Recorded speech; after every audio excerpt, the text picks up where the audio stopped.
and gentlemen, huge potential, so much to do. At this point, to start us off, let's give a very, very warm welcome to Dr. Akinwunmi Adesina, President of the African Development Bank Group. A warm round of applause, please, as he comes up. Thank you.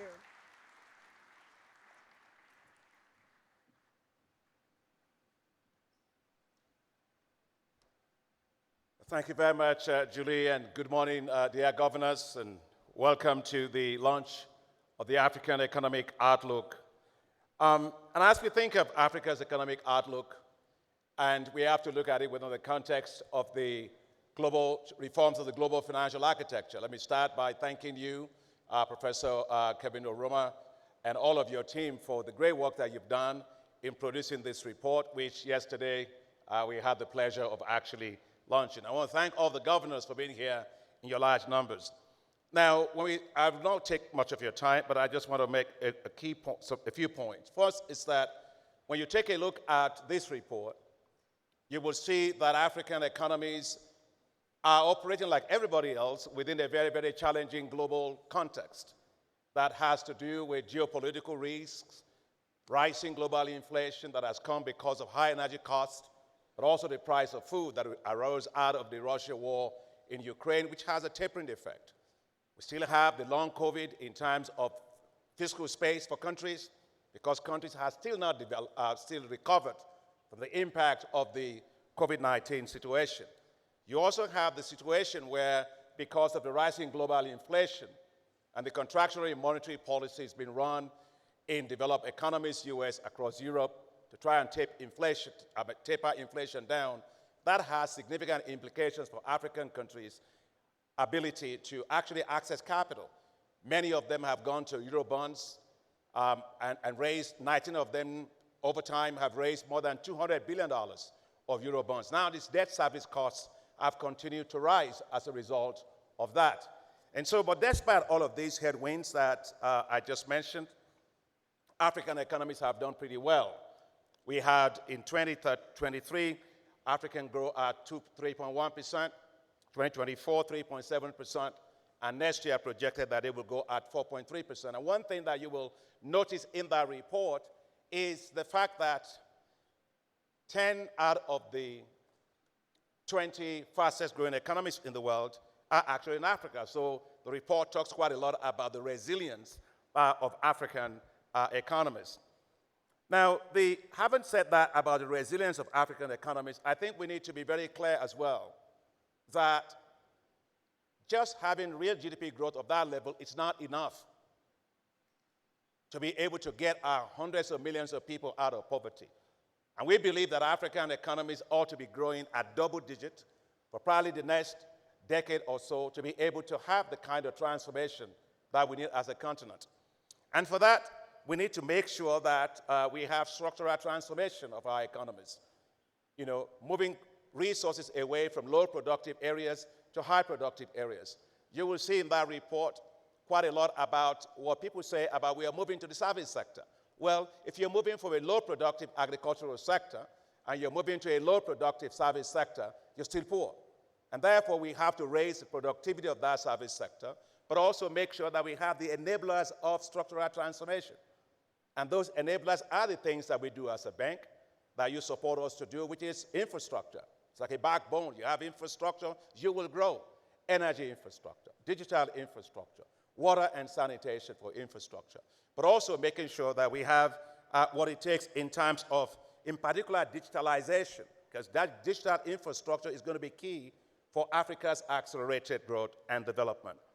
That said, and of course, let me say, the Africa Continental Free Trade Area as an aggregated market that allows us to be able to have the scale, the economies of scale and scope in growing as a continent. But that said, we all have a lot of challenges with debt. We have today, you'll see in the report, 22 countries that are at either risk of high debt distress or are in debt distress. Today, we have payments this year of $74 billion that African countries are going to make in terms of debt service payments. The debt to GDP ratio is probably about 65.3%. And you find that this particular issue have arisen for because of various reasons. One is the era of cheap money is gone. so everything it gets very expensive. Second is the structure of the debt itself has changed. We used to have before, in 2010, roughly about 57%, I would say, like that, of Africa's debt was concessional debt, bilateral debt. Today, that has gone down to 25%. But you see the opposite side has happened. You found that commercial debt, private commercial debt, Eurobond debt now dominate. It used to be 17% then. Today, we used to think they're about 45%. Now they are probably about 55%. And those things have implications. They're short-term debt, they're expensive debt, and at the same time, you find because of the huge amounts of Eurobonds that have been issued, you have bullet payments that are due, and so there's accumulative things that are there that risk our economy. So we need to find out ways to make sure we have debt resolution, debt treatment for African countries. The G20 Common Framework is a great initiative. We all know and we applaud all the efforts being done, but it's slow. And we have to make sure that it goes on faster. The debt service suspension initiative worked, but it simply, postponed the amount of debt services that has to be done. So all that just means that we need to make sure that if we want Africa to grow, we need to solve the issue of Africa's debt challenges for many of the countries. And that, of course, I'll come back to in closing in a minute. I do want to also say a few things about the global financial architecture, which is at the core of this report. That global financial architecture, as we had yesterday, yes, has a number of challenges in terms of inability to actually allow Africa the financing it needs to meet the Sustainable Development Goals. And second is its ability to provide the financing Africa needs to be able to meet its climate financing goals. Africa will need $277 billion a year for climate finance. It gets $30 billion a year. We, the global financial architecture, MDBs, are working very hard. In fact, for the first time, we reached about $99 billion as a group in terms of climate finance. But we do need to have a lot more financing for countries. As President of Somalia said yesterday, you look for money, it's very expensive, it's very difficult to get, you get it, you invest in infrastructure, and then suddenly floods come, wipes it away, now you have to look for new money. So the kind of resilience we are talking about cannot happen unless and until we deal with the issue of climate change. And I told Alexia, we were together in that meeting in Washington when we were talking about the reforms of the global financial architecture. One of the things that I said on our panel is, you all need to also talk about the global climate financial architecture needs to reform. Because it's a different thing to have the money out there. It's a different thing if I can access the money. And it's not relevant to me to be able to do it. So I think we need to change that global financial architecture. For climate finance is delivering only 3% to Africa right now. It's not serving Africa. It's not serving Africa well. The other thing that I think it's important is the need for us to look at how African countries are rated, credit rating agencies. The UNDP shows that if African countries were rated fairly, that in fact they will save $75 billion a year in debt service payments. And yesterday you had on the panel, and also in our governor's dialogue when I make the case, that we should have an Africa credit rating agency. Not to replace global credit rating agencies, no, but first-class, world-class rating agencies that gives me, here is my diagnostic of your situation, and here is a second opinion. And so I think that's very important to have transparency into that particular process. And we just finished a meeting now, Commissioner Mushanga from the AU was particularly also reinforcing this particular issue. For us as multilateral development banks, we are working hard, and I'm speaking not just for ourselves, but I'm speaking for everybody else. The G20 capital adequacy asks us to do a number of things, which we are doing. First, I am pleased that as multilateral development banks, we are doing, at least leading as African Development Bank, on the MDP exposure exchange, which allows us to essentially share risk among ourselves in different areas. And that has allowed us as a bank to actually free up $7 to $10 billion when we did it with the World Bank and Inter-American Development Bank a couple of years ago. We did another one this year to free up $1 billion together with the Asian Development Bank. Synthetic securitization is something that we are using very, very effectively as an institution, both in terms of sovereign and non-sovereign operations, taking the risk off our balance sheet and transferring it to institutional investors, and also ensuring ourselves in global capital markets. The third one, of course, which you all know, is the issuance of hybrid capital that allows us now to be able to have instruments that we can leverage several times as a quasi-equity for us within the bank. The SDR is another one that can play a big role. And on this one, I want to thank the IMF. Thank you all, the governors, for all the help that you've given us on that. It's a game changer. IMF board said $20 billion cap to start. But look, we can leverage that directly 4 times. That will become $80 billion because we are AAA rated financial institutions. But that's just the direct part. The indirect part, in terms of co-financing, in terms of de-risking instrument that can leverage private sector, can mean that this could raise hundreds of billions of dollars. So it's a real game changer, and I want to just notice that that's very important. And lastly, before I sit down, I think there are a number of structural issues we have to deal with. Energy, top of it. Agriculture, top of it. We have to make sure that our growth is also delivering value for the youth and for the women. We don't eat GDP. It doesn't matter how great that GDP is. We have to make sure that it's creating jobs, quality jobs. And I've said it, migration in Europe is not Europe's problem, it's our problem. We cannot have 477 million young people below the age of 35 and have nothing for them on our continent. We must make sure we are investing in our young people, in skills, talent, entrepreneurship, and giving them the tools. And that's why I'm excited about what we are doing with the Youth Entrepreneurship Investment Banks at the bank. But also in agriculture, structurally transforming agriculture through the special agro-industrial processing zones will make a big difference for us. And lastly is the Africa Continental Free Trade Area. Yes, we can trade.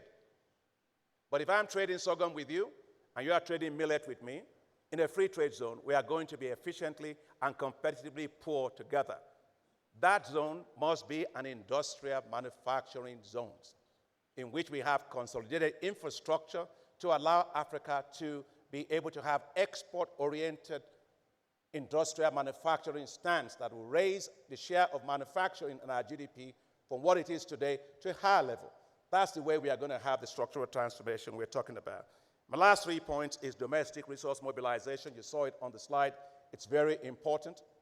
Second one, of course, is private sector. We have talked a lot about that to you, the governors. I will not be repeating myself here. And lastly is to turn around the declining of the reliance on concessional financing, and now the increase we have with regard to relying on commercial creditors. We need more concessional financing. We need more blended financing to be able to accelerate development of the continent. And that's where I'm glad that we're talking to you, our governors, about your instrument, which is the African Development Fund replenishment. And I want to thank you very, very much as governors for the meeting we had yesterday, in which you get a robust support for this bank in terms of general callable capital that allows us to continue to strengthen ourselves, to be able to leverage more capital, to maintain and strengthen our AAA, to get long-term, low-interest money that our countries need to develop. And as I close, I just want to say at the end of the day that Africa's future is bright, but we need to make sure we also tackle governance, transparency, accountability, management of our natural capital, and make sure that whatever resource we have is used to the fullest for the benefit of the people of this continent. We have $6.8 trillion of natural capital assets. That was just in 2018. If we actually manage that transparently and better, there is no reason in the world why Africa's transformation cannot be faster. Thank you very much, and I wish you good discussions.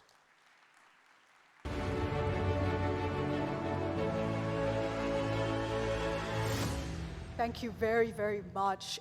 Incredible insights there. And I think just a reminder, we do not eat GDP.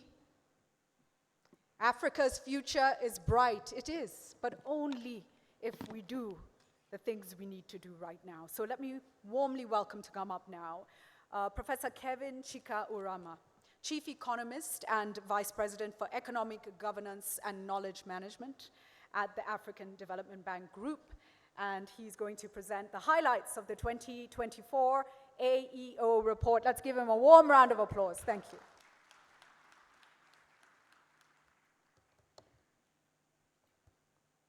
Thank you very much. Thank you, Mr. President, for that eloquent presentation of the key outcomes of this report. Can you put the presentation on, please? So I'm going to run because a lot of what is in the report is already been well articulated by Mr. President. And here is just the structure of the report. We're looking at economic outlook of the continent, taking stock of transformation on the continent, but also looking at how to finance that transformation on the continent within the current context of the global financial architecture, and also some recommendations on what African countries need to do more and what the global financing architecture, the global community needs to do more to help that to happen. So here is the growth trends, which the President has already summarized for us. If you look at GDP growth, in terms of real GDP growth, Africa is doing very well, only second to Asia, with 10 of African countries amongst the 20 fastest growing economy. So it's just a story of resilience. If you try to look deeper, you find that up to 15 countries in Africa, estimated to be about 17 this year, post growth of more than 5 percentage points. But we know that that 5% or 4% or 3.8%, 3.1% we have this year is not enough to drive structural transformation on the continent. Our estimate is that Africa needs 7 to 10% of growth consistently for about 40 years before we can break the vicious cycles of poverty.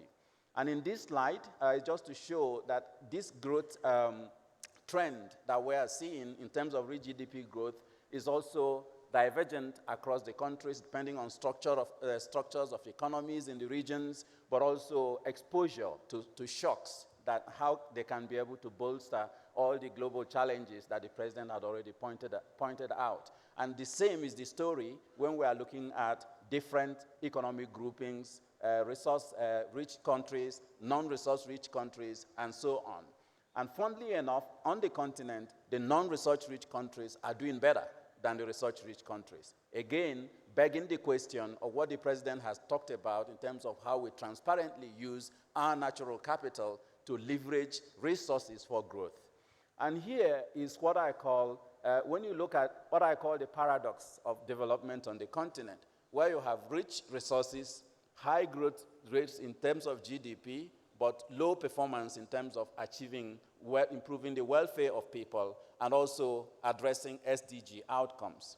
If you look at one indicator, which is GDP per capita, we'll find that the continent has not been doing as well as we saw with regard to GDP growth rates.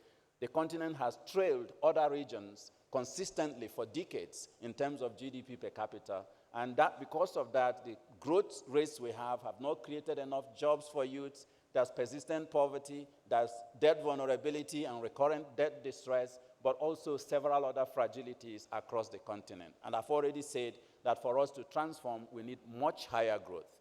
Here we're looking at the growth, the dynamics within Africa's macroeconomic fundamentals, be it on inflation or depreciation in currencies. We see that Africa is also not doing very well because of several endogenous and exogenous factors. Our consumer price inflation rose this year to about 17%, up from 14% last year, and several countries saw depreciations in their local currencies because of the strengthening of the US dollar and other domestic factors. The President has already talked about the debt. The good news here is that the stock of debt is tapering. The rise of debt to GDP growth rates is tapering, estimated to be around 60% by the end of 2024.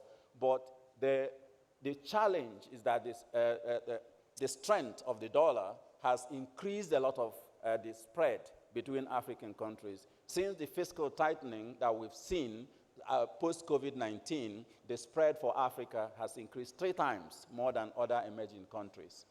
And then currency also being denominated in the dollar, about 70% of Africa's stock of debt is dollar denominated, and a lot of move away from normal low concessional, low cost financing to high cost short-term private sector financing also has strong implications for debt and debt vulnerability on the continent.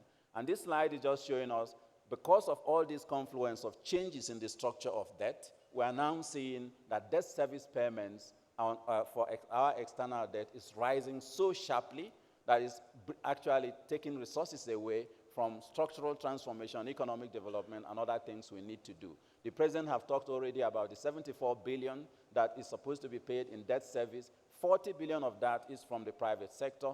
And we see also in our analysis that MDBs are actually a good model for financing structural transformation on the continent. Looking at the costs of debt, Africa pays about 500 percentage points more when they are borrowing from the international capital market than if it's borrowing from the World Bank, the African Development Bank, and other MDBs. The other challenge we are seeing is refinancing risks, which will be rising for countries that have large bullet payments due, including Kenya and several other countries. And if you look at the report, you will see all the details. And amid all these issues, now we're going into the global financing architecture. When Africa needs a lot more resources to address climate change, address all the challenges of the geopolitical tensions we're seeing, if you look at all external flows collectively, it's been declining significantly on the continent by 19.4 percentage points between 2022 and 2021. FDI, which many times we all look towards, has declined by 44% in 1 year. And ODA has declined by about 6%, and only remittances has remained a bit stable. If we look at this, then it's the paradox of Africa, where we have good potentials and good opportunities, but high perception of risk is creating high cost of debt and all those confluence of factors I've mentioned. And the president has already cited this report, Moody's Analytics, that shows the default rates in long-term infrastructure on the continent being 1.9% compared to 12.4% in Eastern Europe, and other regions are much higher. So we see a vicious cycle where the continent doesn't have access to resources because of high perception of risk. They are then not investing more. They are even paying more for the little they are able to access, and that leads to low capital investment in structural transformation projects. And that locks Africa into poverty, as we've talked about. But the caveat here is that it's not just external factors. We have several internal factors that the countries need to deal with. And here, the point I would like to make is that there is no substitute for sound macroeconomic policy management on the continent. Once you do that, you're able to reduce the perception of risk, you're able to reduce the cost of capital, you're able to leverage resources even more. So as Africans, we need to do a little bit more to address that challenge.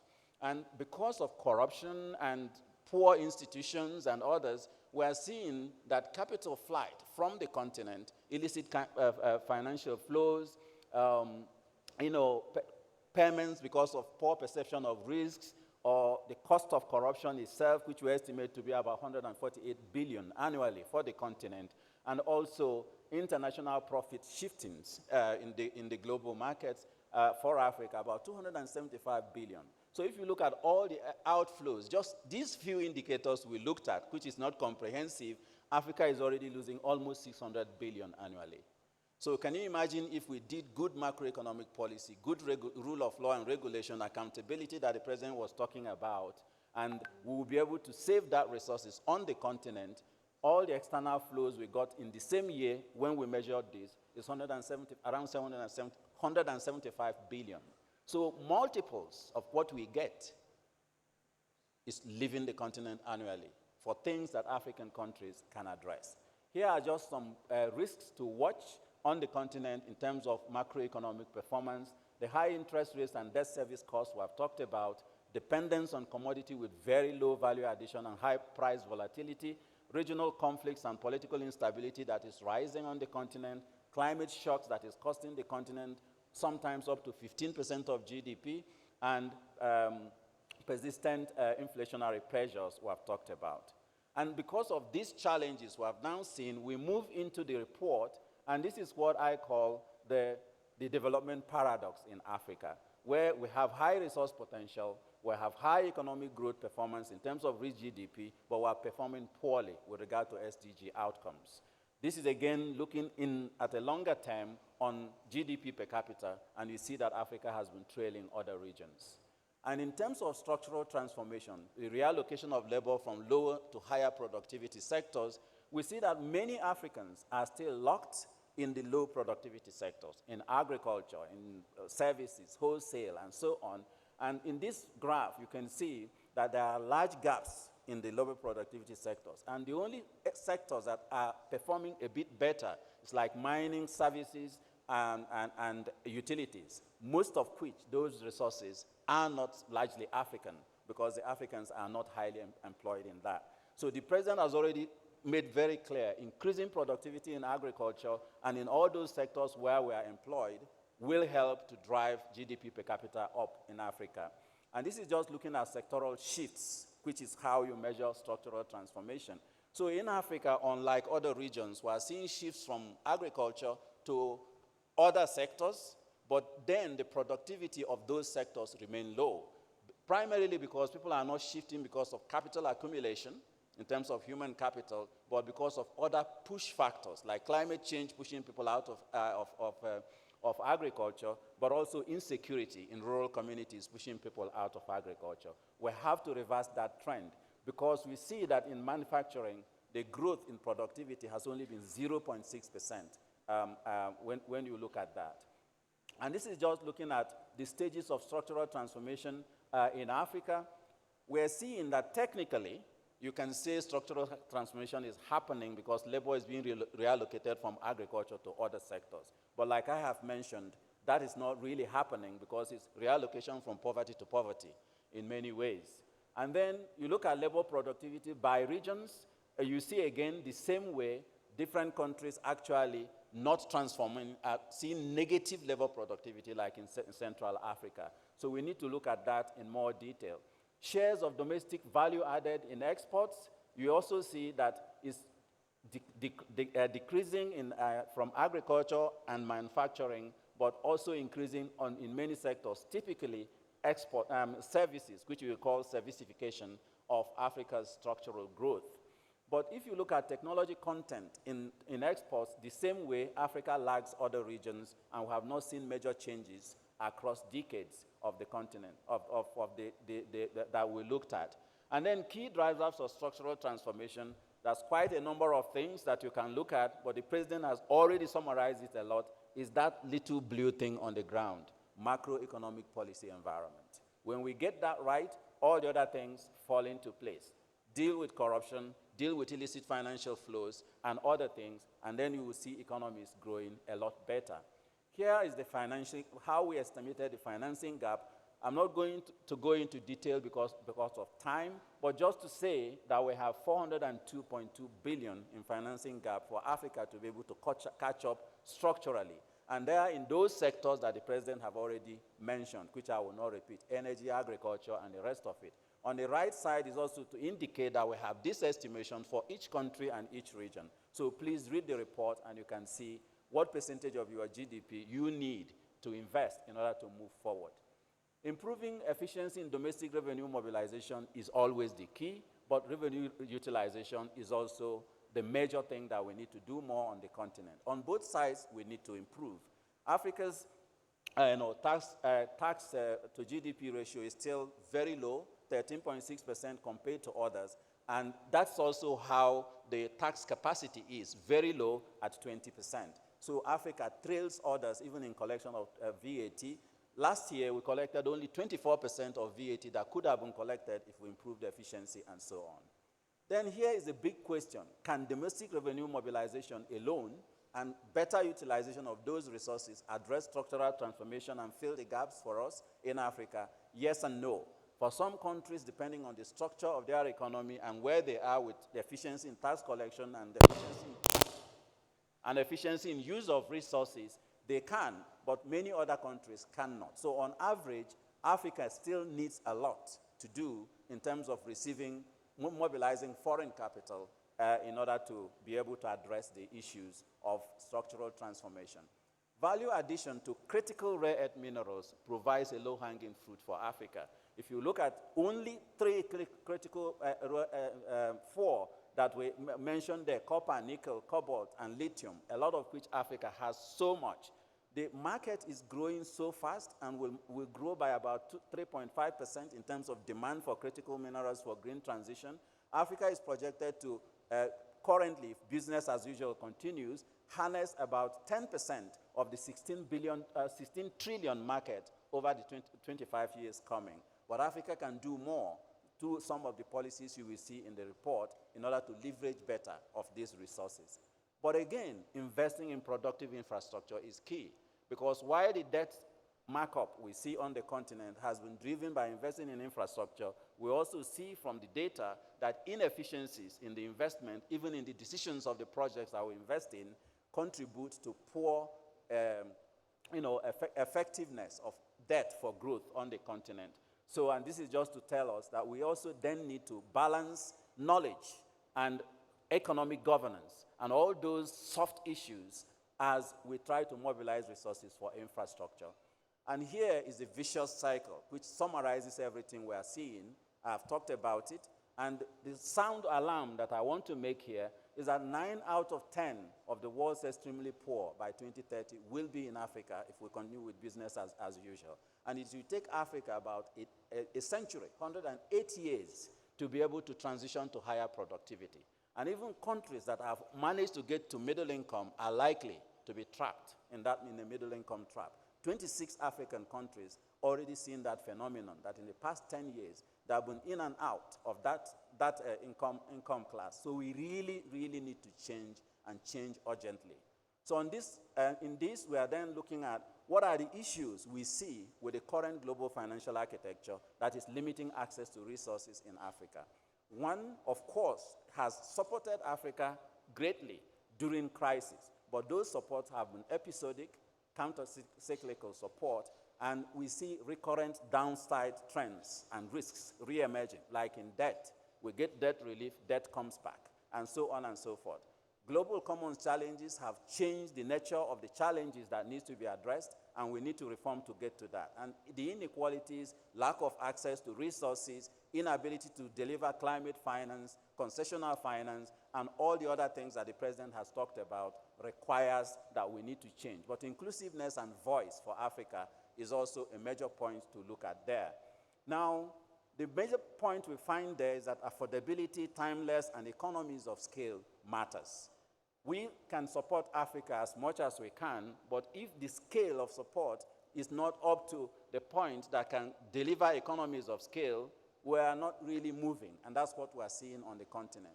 Access to all emergency financing facilities in the world, in Africa, has been very far short of what is needed to reach economies of scale. I'm not going to mention all of them because of time.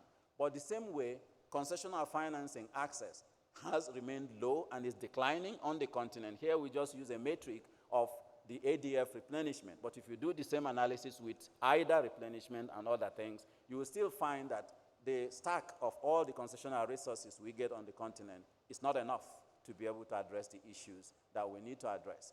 And here, the hope for bilateral ODA and bilateral debt is also not very positive. You can see on the left side there, bilateral debt is decreasing from different countries, and also a number of countries have not been meeting even the 0.7% of GDP that was required. Africa's access to external financial flows, therefore, remain low, and is likely to remain low if major reforms are not done.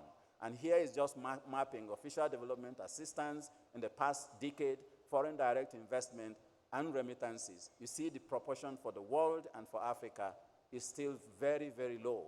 And we see that despite the shifting composition of public debt towards private creditors, MDBs has remained a constant and good partner for Africa. You can see on the right side here that the World Bank and the African Development Bank alone constitutes almost 70% of MDB resources coming to the continent. And if you look at that left side on the bottom, the support has remained constant, even when the higher cost, shorter term private sector financing has been growing and complicating the debt architecture of the continent.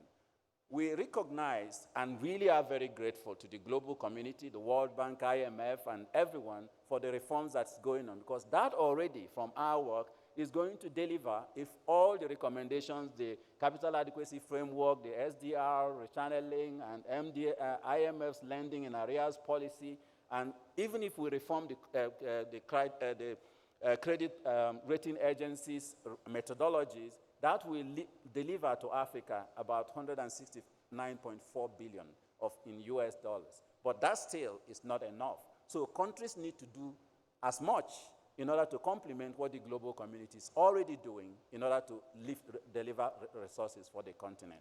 What are some of the key policy recommendations? African governments need to focus on a number of things. In the report, you will find the separate recommendations to address macroeconomic stability, to address all the issues in the different chapters. But here we just summarize what are the recurring themes. African governments need to develop and consistently implement endogenous development plans. We see in our research that sometimes development plans are not followed consistently. Scaling up domestic resource mobilization and utilization, we have also talked about it. And then natural capital accounting, beneficiation, and conservation. This is key and can lift a lot of resources for the continent. But deepening capital markets could also become a source of local currency financing. But we can't deepen capital markets, we can't deepen regional integration in Africa if there are so many non-trade barriers for that to happen. Movement of labor and all those things that we've been talking about. Macroeconomic policy reforms to leverage resources more, both private and public, is there, but also having a collective voice. The Africa Rating Agency has been talked about, and more importantly, mindset change on how we relate with African products and African markets. If Africans don't buy African products, we're not going to see structural transformation happening. And then also establishing an emergency financing facility for the continent, human capital development, and so on. For the international communities, MDBs, DFIs, and bilateral partners, quite a number of things that could be done, but priority is accelerating low-cost concessional financing for Africa so that it can help leverage the private sector and others. And this is where the call that was made by President Ruto on the replenishment of ADF comes very handy, and also replenishment of IDA, but calling also on the ODA countries to meet their commitments, as SDR channeling and so on is very, very important. Implementing the capital adequacy framework of the G20 and the triple agenda, reforming the global debt architecture to become more nimble and equitable. We need to look at the credit rating agency methodologies, the IMF, World Bank, debt and sustainability framework. There's quite a lot that has happened already, looking at what could change in that will deliver huge outcomes. Simplifying climate finance architecture to align with climate vulnerability and the scale of loss and damage is critical, because we see that on the continent, meager resources are invested, but climate change washes them off. So we need to look at that. Leveraging private sector financing is also another thing that the global community need to help Africa to be able to do, but improving the international tax reform will be very important to curb profit shifting and so on and so forth. Governance reforms to make it more inclusive is very important as well, and a lot of them are already doing this, but access to global financial safety nets and delinking it from quotas, because safety nets is meant to help people in emergency, countries in emergency. But if it's linked to quotas based on income, poor countries will never get enough. And that's what we saw in SDR and all the other things that has happened. But we also need to focus on accelerating low-cost financing for Africa. Specifically on global safety nets, because it's urgent, we make 3 recommendations, which you can see in the report. I've already talked about it. And in conclusion, we just want to go back to wise words of Albert Einstein.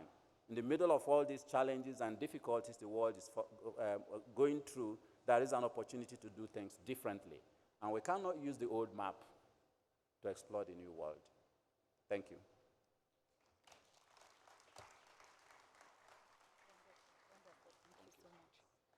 Thank you so much. Very, very, very clear.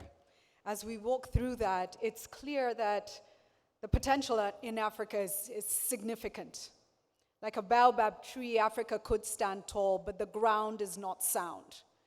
And it doesn't matter how strong the tree is if the ground is not sound. Can I warmly welcome, for the launch of the report, just up for a few minutes, for some pictures and some, and some action on the floor. Can we welcome Dr. Akinwumi Adesina to come back up, please? Professor Orama, please come back up. Let me welcome Professor Njuguna Ndung'u to come up. Good to see you, Cabinet Secretary of National Treasury and Economic Planning here in Kenya. Also, let me welcome Ms. Hassatu Nsele, who is the Vice President for Finance and Chief Financial Officer at the African Development Bank Group. Please give her a round of applause as she comes up.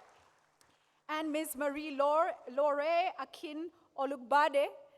If you are here, would you please also come up and join them? Can I ask the team from African Development Bank, please bring the reports up as quickly as, thank you so much, sir. Can we hand each of them the report? Excellent. There we have it. The report is being handed over. Ladies and gentlemen, can we give them a round of applause, a critical report for Africa, for the way forward. Wonderful. Thank you all so much. Lady and gentlemen, you may take your seats. Professor Njuguna Ndung'u, if I could ask you to stay up, I will ask you. Thank you. I love to do this, so allow me, because your round of applause was not energetic enough.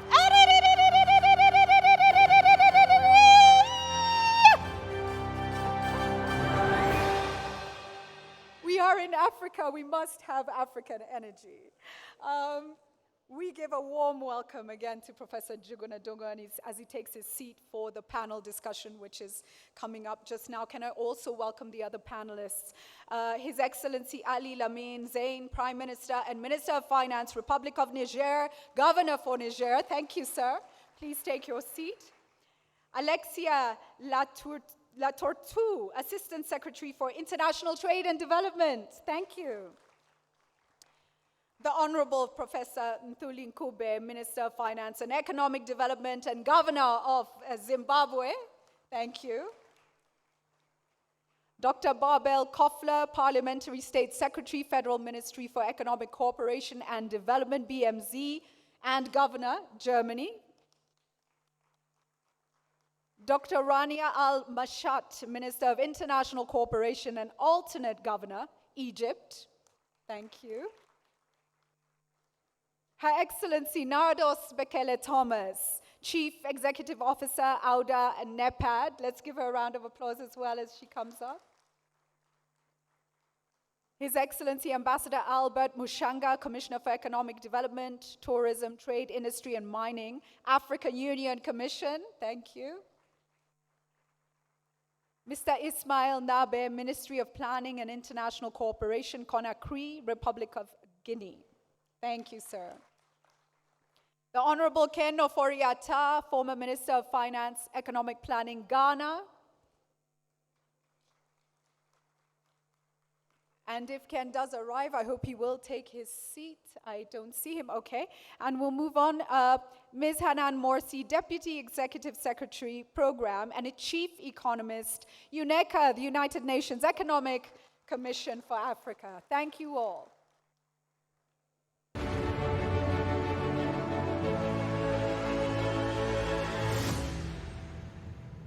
I had mentioned earlier that we are in the land of marathoners, but we are going to sprint, and sprint we shall. So this is almost going to be a quick fire round, but I hope you are able to get your thoughts in. We appreciate having you all.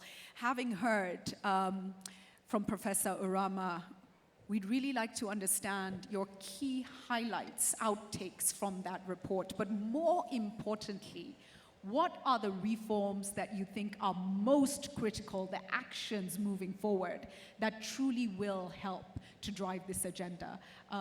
Professor Njuguna Ndung'u, let me begin with you, please, sir. Thank you. Thank you very much indeed, and nice to see you, Julie.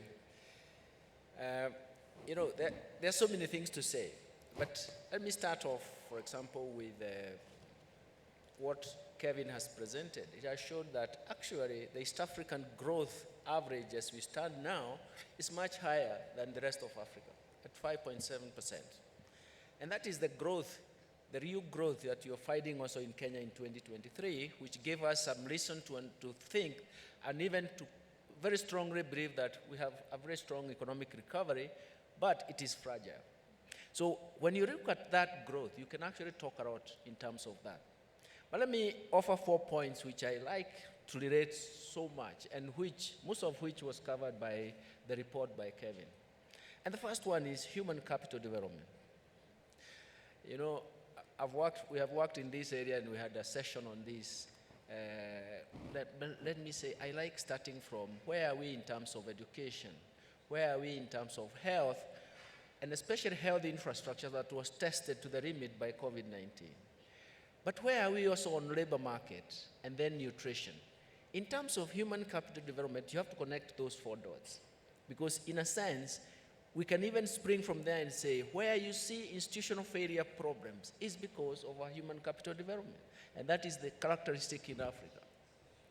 So we can talk about that, but I wanted just to make sure that I connect those dots. The second one is markets. Now, I always give Kenyan examples, because essentially, when you see where markets have failed, it means production has also failed. It means that investments have sunk. You can go on and on and on. But the most important thing about markets is that it's going to signal participation in a particular market. It is going to signal economic rents are shared and distributed in the markets. If you look at the works, for example, by Justin Lee, he'll tell you that economic transformation depends very much on some critical thresholds of capital accumulation. That's savings. But that is actually distributed in the marketplace. So in a sense, if markets collapse, then it means that we cannot get there. Let me give examples in Kenya. Kenya is an agricultural economy. So smallholder producers, even producing tea, coffee, and all that, will observe, they don't know how the export market works, but they have an aggregator. So downstream, upstream, they are looking at the market is functioning. Downstream, they are going to increase production and productivity. But if the markets fail, it means it fails them not only in terms of economic rent and distribution, but also on their own investment. Third, let me go to domestic resource mobilization, and Kevin has talked about it. It's a subject that I have talked about. In the last decade, I was invited all over, even in the African Development Bank, to talk about domestic resource mobilization. We need to look at it in terms of, first, our own tax instruments and the structure of those instruments, they can be optimized. The second thing is the market performance itself. We have to look into it. And we have to look into it in terms of how we can deal with it. It is okay, we can finance infrastructure through debt. But we have actually to ask ourselves that debt, when it is contracted, you have to make sure that the real interest rates are not significantly higher than the real growth, because you are going to signal solvency challenges. That's why we are talking about debt distress right now. So in a sense, we are actually saying we have a lot of space to deal with.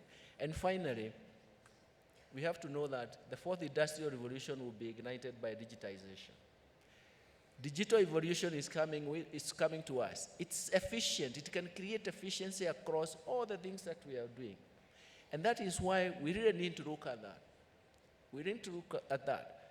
Recently, I've been talking about the 5.7% growth in Kenya. And I've been asking myself, how do we protect that growth? Because it's a strong signal for economic recovery. How do we protect it? And that is something that this report is telling us, these are the things you need to do, but it's also telling the East African and other regions that growth that you have, and you believe that it is a strong recovery coming in, but fragile because of the factors facing us, you need to come up with a structure to protect it so that the future, it creates a momentum for future. Success begets success. Let me stop there. Thank you so much. Really clear and very concise, but well thought out. Really appreciate that. Your Excellency, Zain, let me come to you for your thoughts, please. Bonjour, je voudrais tout d'abord féliciter les anciens collègues de la Banque africaine de développement qui, If you just give us 1 second to get just 20 seconds to get our... donc qui ont fait un travail formidable, comme toujours, en faisant sortir ce rapport. Je ne vais pas trop insister sur ce que le professeur vient de dire, je prendrai 2 ou 3 points importants. Le premier, c'est la question du développement humain. Le développement humain, il est important que nous mettions un accent particulier sur la formation, sur le développement du secteur de santé, sur l'employabilité des jeunes. Et tout ça montre clairement qu'il y a des efforts à faire. Le rapport, il a été très bien rédigé. Il est revenu souvent sur les chocs exogènes, qui sont l'insécurité, le changement climatique, les réfugiés, les déplacés internes, l'endettement, les pandémies. Il est important que maintenant, on puisse permettre justement à la banque, qui doit exécuter ce qu'elle a prévu, de disposer de 2 choses importantes. On l'a dit assez souvent, les ressources. Il faut absolument que notre institution dispose des ressources nécessaires pour financer le développement du continent. La deuxième, je crois que c'est hier, c'est une des missions qui a été donnée au président Ruto à la banque, c'est de travailler sur la question fondamentale de la réforme du PIB. Il faudrait qu'on regarde cela et qu'on revienne pour permettre au continent qui recèle d'énormes potentialités pour qu'il puisse évidemment avoir une bonne capacité d'endettement, une bonne capacité de financement et aller sur le marché comme on l'a assez souvent dit. Le troisième élément, je parlerai de l'intégration. C'est un des piliers, une des stratégies de la banque. Je ne pense pas qu'elle ait pu bien fonctionner, l'intégration sur le continent. On a des exemples dans notre région où elle n'a fondamentalement pas marché, ce qui a expliqué aujourd'hui que des pays comme le Niger, le Burkina et le Mali se retirent de la CEDEAO, qui n'a pas joué son rôle pour créer l'Alliance des États du Sahel. Pourquoi cela? C'est l'objectif qui a conduit à la mutualisation des efforts pour nous défendre, parce qu'on parle de l'insécurité, du terrorisme dans la région, mais on n'a pas pu voir cette institution aider ces pays à se défendre. L'économie qui est au cœur du dispositif, de la mission même de cette institution, n'a jamais été mise en avant. On a parlé beaucoup plus de politique, puis la solidarité.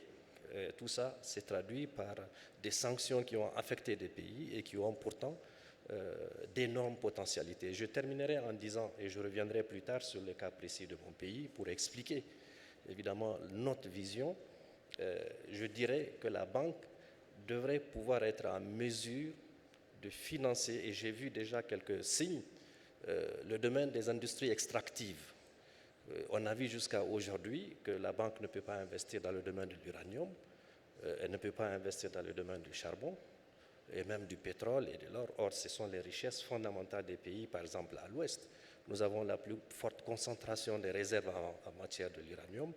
Il faut que la banque ait les moyens d'aider les pays à produire, ce qui nous amènera à amorcer notre souveraineté, notre indépendance énergétique. On en parle, c'est un des objectifs de la banque, sur l'agriculture, sur l'industrialisation. Donc, il est important de revenir là-dessus.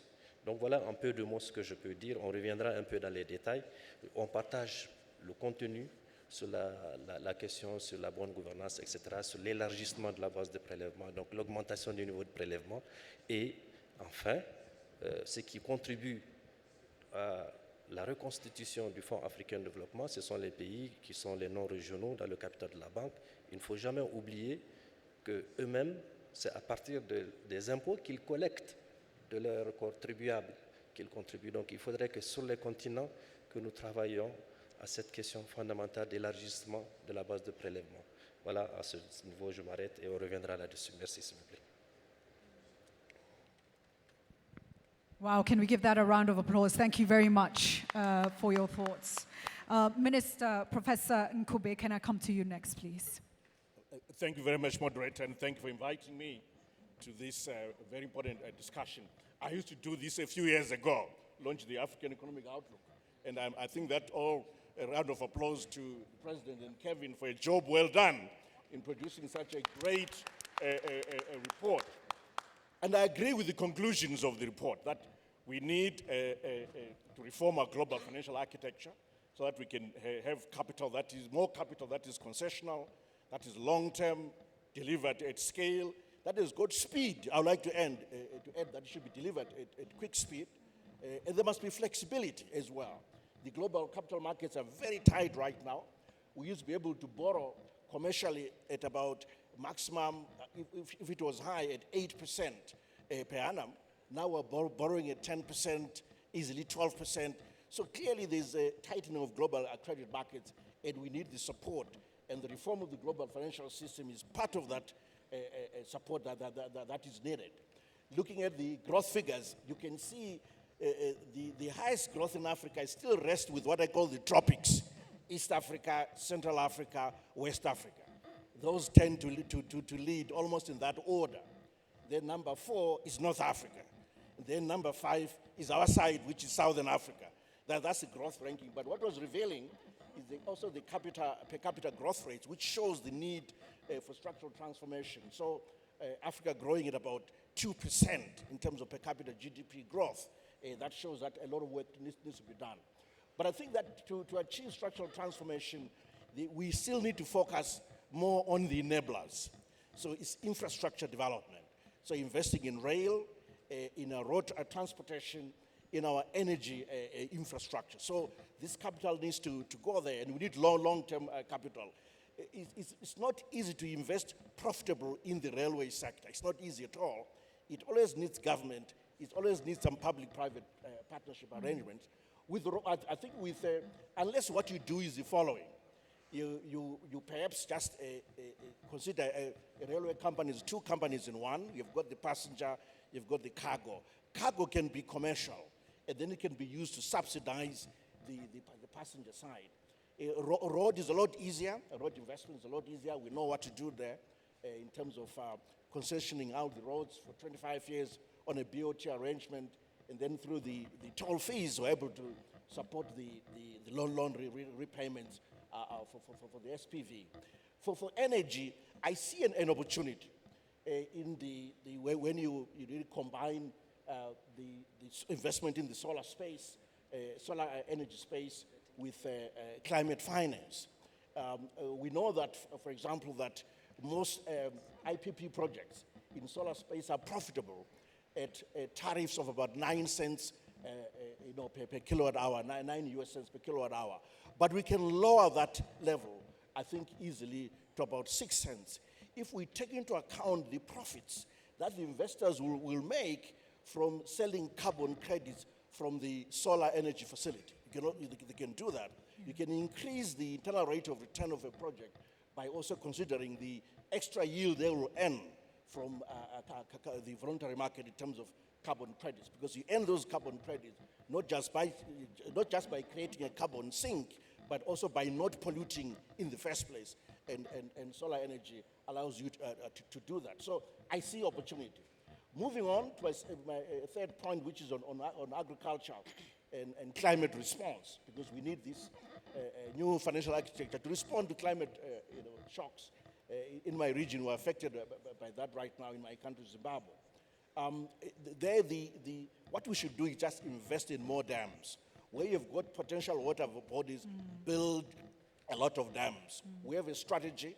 We're building dams, a major dam in every province. So we've got about 20 major dams. The next stage now is to invest in irrigation so we can evacuate that water onto the land. We find that our drought cycles tend to have a 2-year gestation. So we know that if we have good rains and we harvest enough water, if we have a dry season, another one, we will be okay. So investing in dams is very, very critical for that transformation. My last point, my penultimate point, is on the mining sector. We have to insist on beneficiation to achieve transformation in that sector. For example, in the iron and steel industry, what we've done in Zimbabwe, we've insisted that the company must not just, that's investing in iron ore, should not just invest in iron ore, export it, that ore raw, but they must beneficiate. So they are moving all the way down the value chain and are producing steel. So in the next few years, we're going to establish the largest steel company in sub-Saharan Africa, producing 1 million tons of carbon steel per annum. So it's very important to focus on the beneficiation. We're insisting again on beneficiation for the lithium sector. No raw lithium can be exported from Zimbabwe without beneficiation to the level of lithium carbonate, at least. And companies are responding and building concentrators and, to beneficiate that steel. Finally, on domestic resource mobilization Minister, and capital markets. 30 seconds, please. 30 seconds. This is a critical issue. We need to deepen domestic capital markets to raise additional capital from the private sector, from our pension funds, but also focus on innovative, domestic resource mobilization, including, mobile transfer, money transfer, taxation, and so forth. So these are some of the issues that we need to focus on, but it's critical that we focus on overall a change in architecture of our global financial system. And I thank the report for pointing us in the right direction. Thank you very much. Thank you so much, and thank you for those practical examples, really critical. Alexia Latortue, let me come to you now for your thoughts. Thank you so much. So I'll focus my remarks on the role of the multilateral development banks.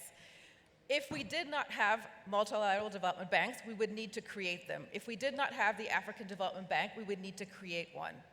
Secondly, however, since these institutions have been created, the world has changed. We're seeing with increased frequency, severity, and complexity, regional and global challenges like climate change, pandemics, fragility, conflict, and violence that are actually undermining and threatening the development gains we have made. And therefore, we absolutely need to evolve the multilateral development banks. And as our brilliant chief economist also said, countries need to evolve what they do as well. The good news is I believe that there is more political leadership around this issue. We saw it on the presidential panels yesterday. Secretary Yellen certainly has called for the evolution of the development banks. It's on the G20 agenda. So there's political momentum and there's technical work, including the African Economic Outlook, that points to the right direction. Borrowing countries want the development banks to be more responsive to their needs, to do that with greater scale, greater speed, and greater agility. There are 4 big questions that I think MDB evolution is driving towards. Number 1, are the development banks focusing on the right things? I would argue all of them are now refining their mandates to say our work must be also about helping countries tackle these global challenges, without which we will not have sustained progress on poverty reduction, without which we will not have sustained progress on inclusive, resilient growth. So that's starting to happen. Number 2, do we have the right incentives for the right things to get done? Incentives around domestic resource mobilization, incentives around private capital mobilization, incentives around the targeted high-impact use of concessional resources. A major theme this week, concessional resources will always be scarce. That's a reality. And so what is the framework to think about where to place that scarce resource? On projects that have cross-border impacts, on projects where a country is making the investments, but the results, the benefits are for the region or for the world, so we need to help underwrite that investment. Thirdly, do we have the right operating models to be able to do the right things? So, for example, if you look at the challenge of fragility, conflict, and violence, often it's not an entire country that is fragile. It can be part of a country. So can the MDBs work more at the sub-sovereign level? Can they decentralize more to be more targeted about the work that they need to do?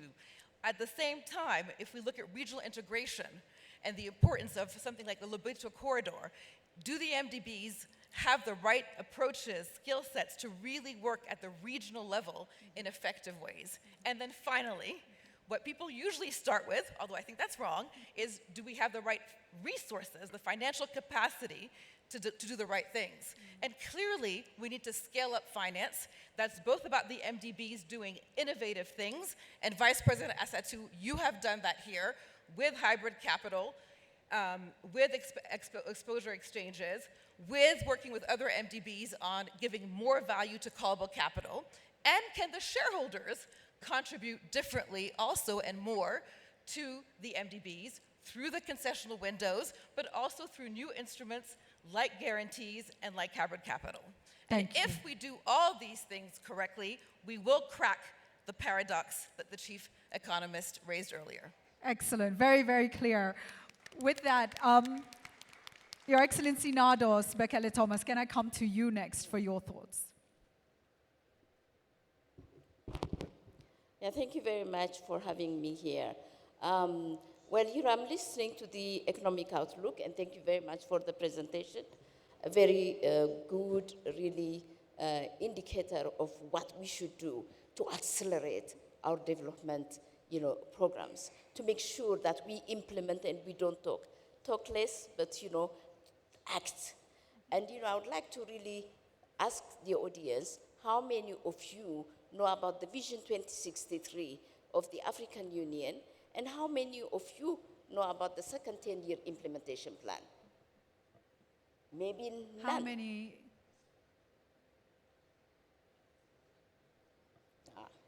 Wonderful. I'm sure, our economists should know about the second 10-year implementation plan. This was a plan that was formulated with the participation of all the ministers of plan of the continent, together with all the development partners. And it has, in a way, solutions to all the issues that are raised, which is we need to expand our economies, first of all. And we need to increase exponentially the stakeholders in the economy, meaning that we really need to expand our economy and increase our stakeholders. It has got 7 moonshots, and one of those moonshots, which is the most important one, is to make sure that each and every African country reaches the middle income status by 2033. We cannot wait 108 years to have Africa reach the higher income country. What do we need? We need to accelerate infrastructure, agriculture, energy, human capital, be it health, education, skills development, environmental and climate change. These are all the things that we need to do. But there are so many things that we have to put in place. What we need is the programs are there, they're well articulated. We have, for example, when we talk about the energy, we have got the master plan for power for Africa, which looks at the blended renewable plus non-renewable to make sure that we get 1,200 gigawatts energy, to make sure that you have this energy to energize Africa and have all these countries out of poverty.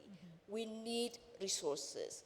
We have got the MDBs, yes, but we need a unified force and concentrate on areas that are of critical importance, that have got multiplier effect, that are catalytic by nature. And therefore, our getting together is critical. We just came from a coordinating meeting, which was really a fantastic idea, but we have to really walk the talk. We need to take action, and I'll stop here. Thank you. Action, walk the talk. Very, very clear. Because you referenced Africa's Agenda 2063, Ambassador Mushanga, let me come to you next for your thoughts, please. Is it automatic? Okay. Thank you very much, moderator. And I would like to, first of all, congratulate President Adesina, Professor Rama, and the teams for producing this report, which is very, very incisive. I concentrate my insights on the African situation. My first observation is that the growth outlook is very, very positive. It has registered very good rates of economic growth.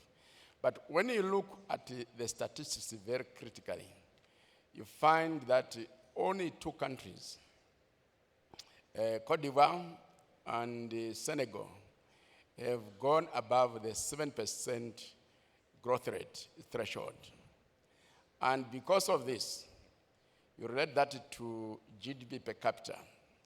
It was shown very clearly by Professor Orama that Africa has the lowest GDP per capita in the world.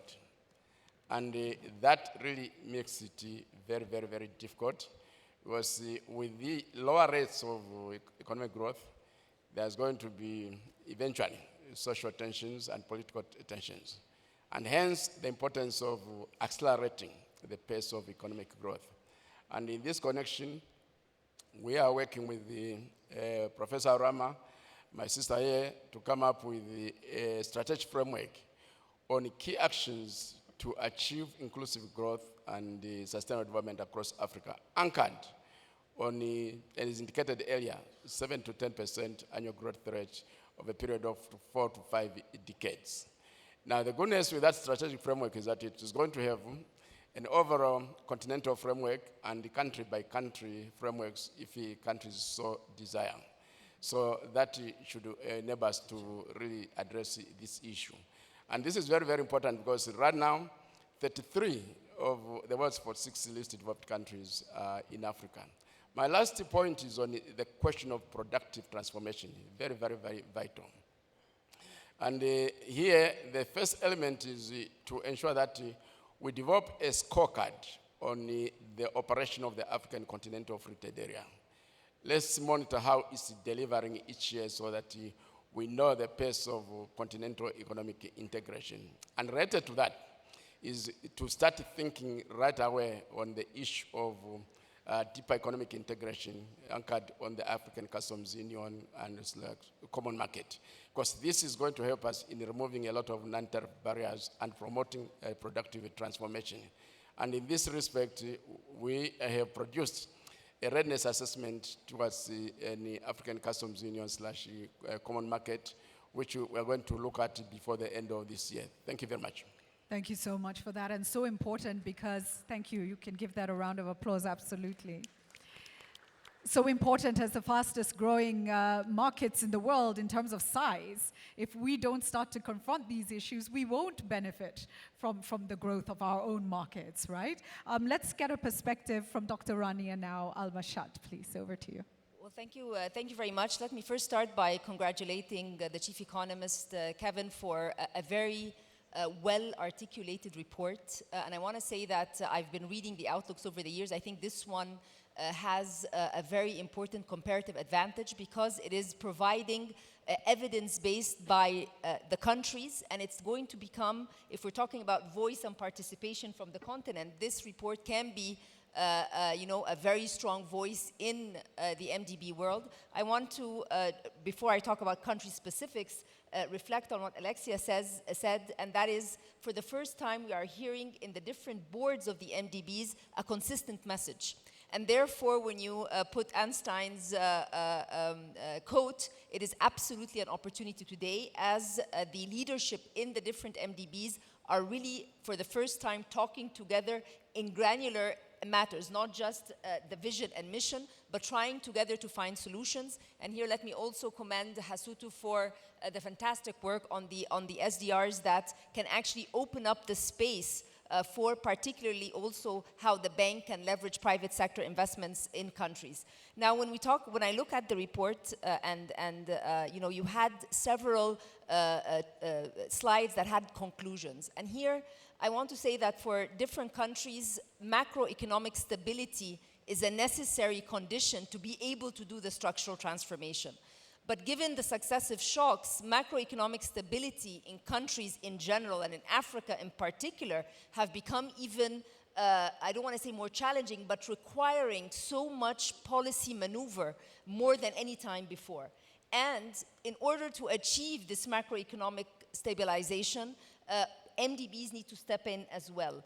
So there is, before we go into structural transformation and trying to figure out how we can bring in regulatory or legislative reforms to drive in private sector engagement, we need to have tranquility and predictability with respect to macroeconomic stability to make that possible.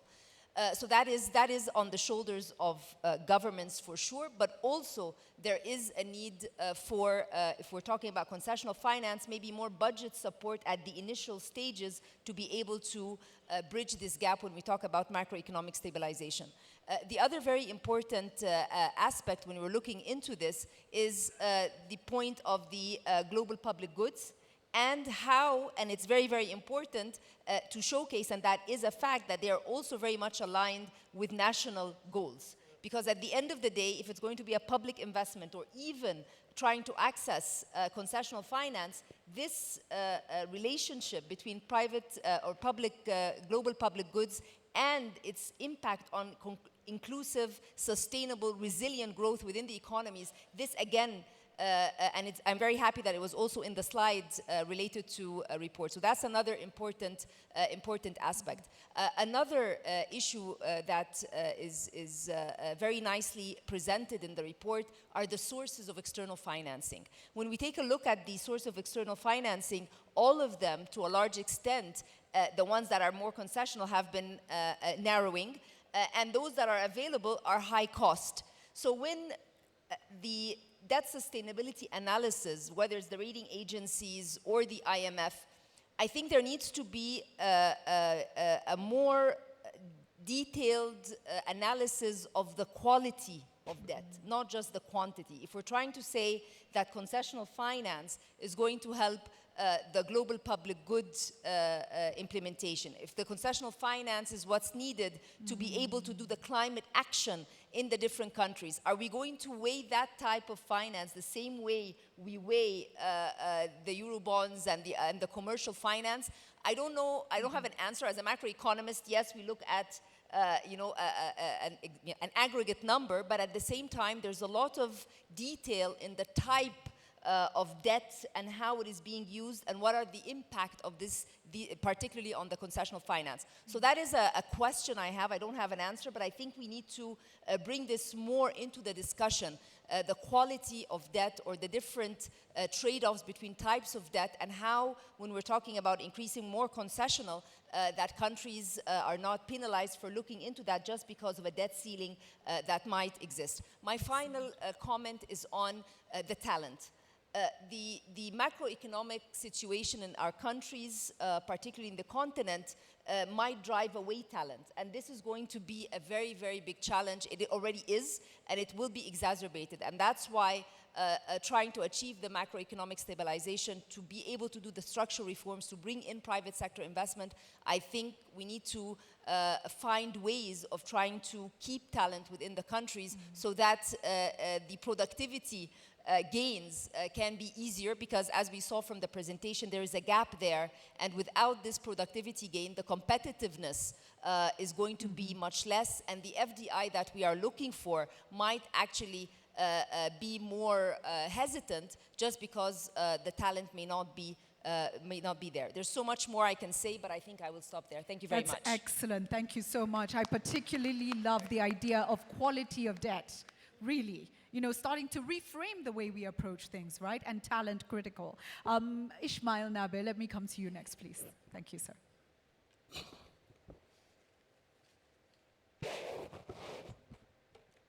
Thank you very much. Before I start, let me thank the people of Kenya, the greeting of the people of Guinea, but also the great work that President Adesina and their team, they are doing for the global economy, but also African economy. The part of Guinea, basically the report is excellent, but what we've been doing thus far with the new regime in Guinea, it's focalizing on our own internal procedures. What happened to that? Because external factors is important, but internal factors reform. We are doing the big reform right now in the country. Economic reform, social reform, at the same time like political reforms. Those elements are extremely important, but diversification of economy. We are a mining country, but the biggest project right now in the world is called Simandou project. That's what we are doing. We're not only depending on the mining sector, but how we can diversify the mining sector into the economic growth, which is agriculture, which is fishery, which is transportation. That project, even though it's mining, but we are doing infrastructure project, that's going to create job for the young people, because we have millions of African or Guinean going Europe, but the only way to get them in the country, you have to create jobs. That we are doing 650-kilometer railway, at the same time deep port development that are creating more jobs for Guinean. The second point is about debt sustainability. Yes, we are very fortunate in Guinea because our debt to GDP is about 39%, compared to the region, which is about 6%.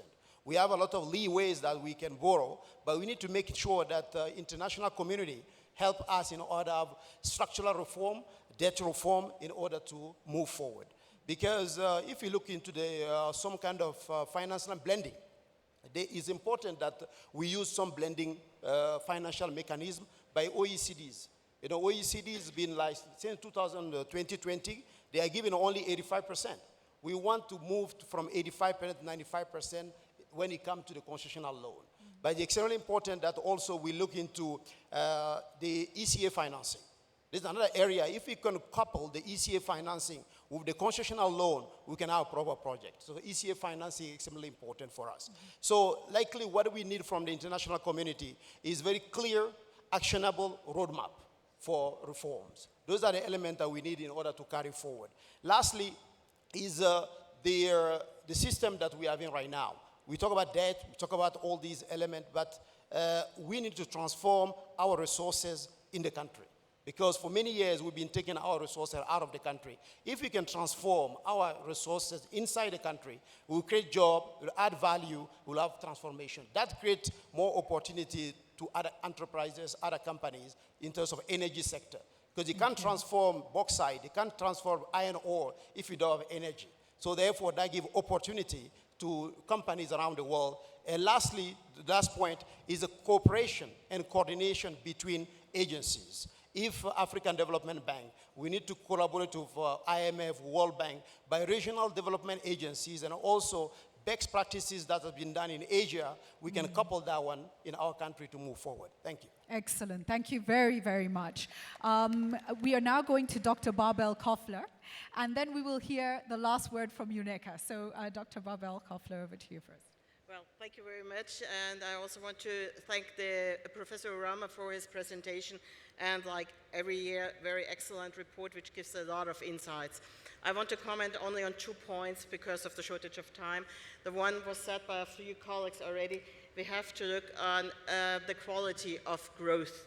Economic growth and the outlook is giving us hope is not enough. We have to look on the economic growth per capita. And we really have to have a closer look why there is such a big difference in between the income situation of different parts of societies. So the question of inequality inside a society, I think, is crucial for coming up with better ideas for solving poverty problems. There were some hints in value-add production, for example, in investing in human capital and so on, but I think that needs close reflection how we come to better per capita growth. And maybe only one sentence on that. We have also to have a look on gender in that aspect, because we cannot exclude the potential of 50% of society. That has a big impact of growth, economic growth, and also has a big impact on how we really fight poverty on the long run. If we don't take gender seriously, I don't think we find the right answers to that issue. Second point I want to comment on is the global financial architecture debate. And I'm very thankful to Professor Urama that you were pointing out the 2 pillars, basically. The one which has to be done domestically, and the other question, what has to be done on an international level. And both sides are important. They are equally important. I want to underline that. I'm very thankful for your comments on domestic resource mobilization. It's tax, yes, but it's not only tax, and by the way, it's not only VAT. There's a broad range of taxes which are not so heavily infecting at the end of the day than the poorest in a society. So we have to think about the broad range of taxes. It's about, you mentioned it quite frankly, corruption, so I quote you on that. I think it's very, very good that you were mentioning those topics. It's about illicit flows, so we have to realize that there has to be done a lot on that. On the international level, we have a lot of homework to do also, and I would agree we have to really work on debt release and do it differently. It was striking what you were saying about the private creditors in that case. We have to work for including private creditors in debt release. and become become quicker also with the G20 common framework, because we have to address in appropriate time frame also the needs of the countries. If it's coming to the access to finance as a whole, my government is very much supporting the reform of the World Bank and also of the MDBs, because we need a broader range of possibilities to finance, on the one side, the issue of, like you were mentioning, global public goods, which are also, of course, domestic public goods. I think that's important. But don't do it on the then stopping or hindering another financing in development issues. So we need to broaden that spectrum, and therefore we need a reform of World Bank and the MDBs. And I would always subscribe that we need a strong African Development Bank. That's why we really engaged also in the callable capital issue yesterday. That is a hint that we really want to support that. I also could agree very much on what was said yesterday, that we have to calculate things differently. Leveraging, for example, Africans' natural resources was a big topic on yesterday's debate, and we would agree very much to have a different framing than, which is also at the end of the day counting into the rating debate. Last point, I try to be really quick, last point I want to make. We have to get simpler and easier with access to climate finance, because we know that it's also a part of how administration can handle things if they can get access to climate financing. And we have to become easier in that. We have to become more supportive with, for example, climate action window from the AFDB and technical assistance, but also from the international framework. We have to become easier in that. And for elaborating more on those topics, that's a little bit the public relation part now. We're having the Hamburg Sustainable Conference in October this year, where we want to really elaborate deeply also on those issues on global financial architecture. Thank you. Thank you very, very much. And with that, we go to a view from UNECA. It's Hanan Morsi. Over to you. Thank you. Thank you very much. And I'd like to first say congratulations to Kevin and my former team for a great job. Very well done. I would like to just focus perhaps on what do we need to achieve the economic transformation that we all aspire to. I think there is a joint responsibility at multiple levels. So at domestic level, we need to ensure that we're crowding in the private sector, creating an enabling environment, reducing policy and regulatory uncertainty. We need to also ensure that there is better debt management. We need to build capacity to design and structure the innovative instruments that Kevin has been referring to.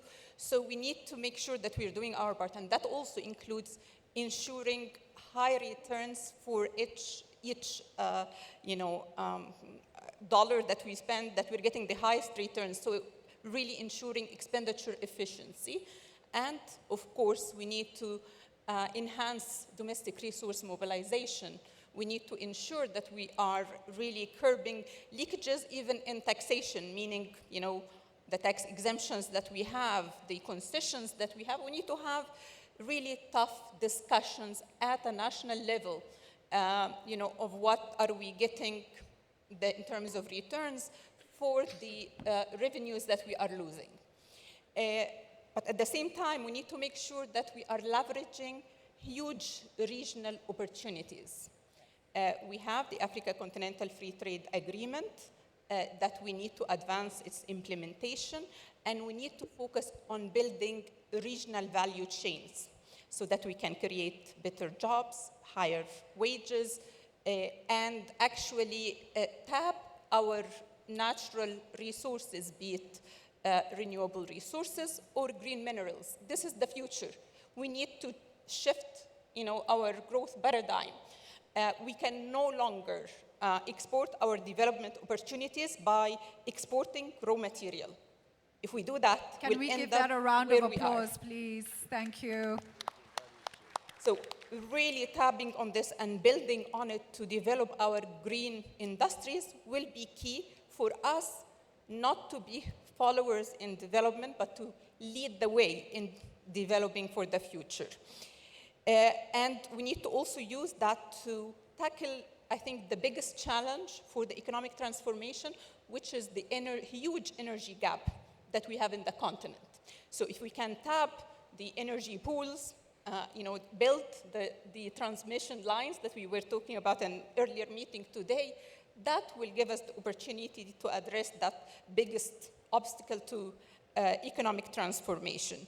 And then, doing all that, then we need to also make sure that we're advocating at a global level to get what is needed to achieve it. And here comes, the global financial architecture reforms that ECA has been convening the Africa High-Level Working Group with the African Union, with AFDB and others, to try to really build the consensus of African asks for reforms and advance at a global level. And here, the three most important areas is, one, making sure that we have affordable finance at scale. We need to be able to invest in SDGs. We need to be able to tackle climate action and at an affordable rates. For that to happen, comes exactly what my dear friend Alexia was mentioning, the role of MDBs. That will be critical. We need a bigger role for MDBs, and to enable them to do this, we need to make sure that they are sufficiently capitalized, that their concessional windows, and here I'd like to emphasize the need to make sure that the Africa Development Fund is appropriately capitalized so that it can provide concessional and affordable finance.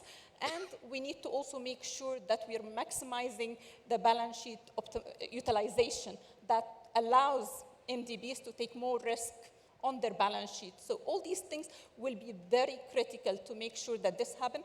And I'm really delighted, and congratulations, that the SDR rechanneling framework has been approved. This is a critical and historical milestone that now will enable underutilized idle resources in the form of IMF special drawing rights that are not currently utilized to actually create 3 to 4 times leverage.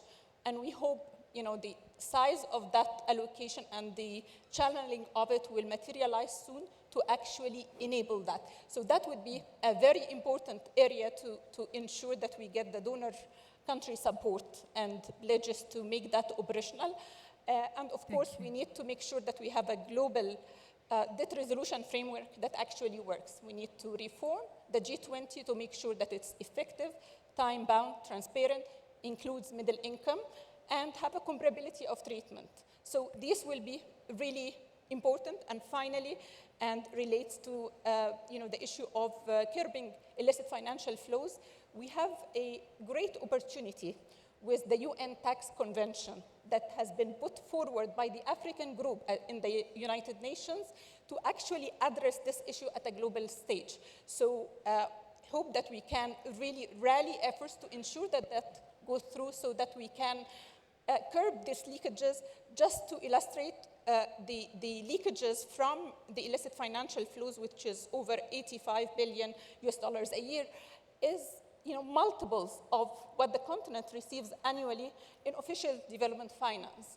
So in ODA assistance. So that tells you that we need to keep our eye on the ball to focus really on what matters.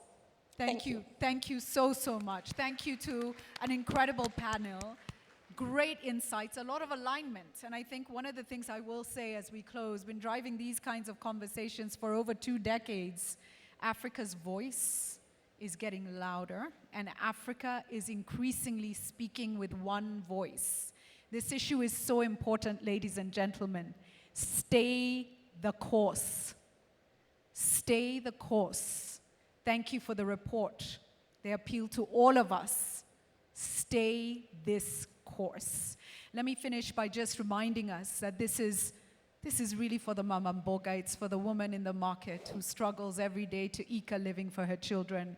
It's for this huge population of young Africans coming out, looking for opportunity, passionate about this continent, some dying literally to leave the continent when this is their home.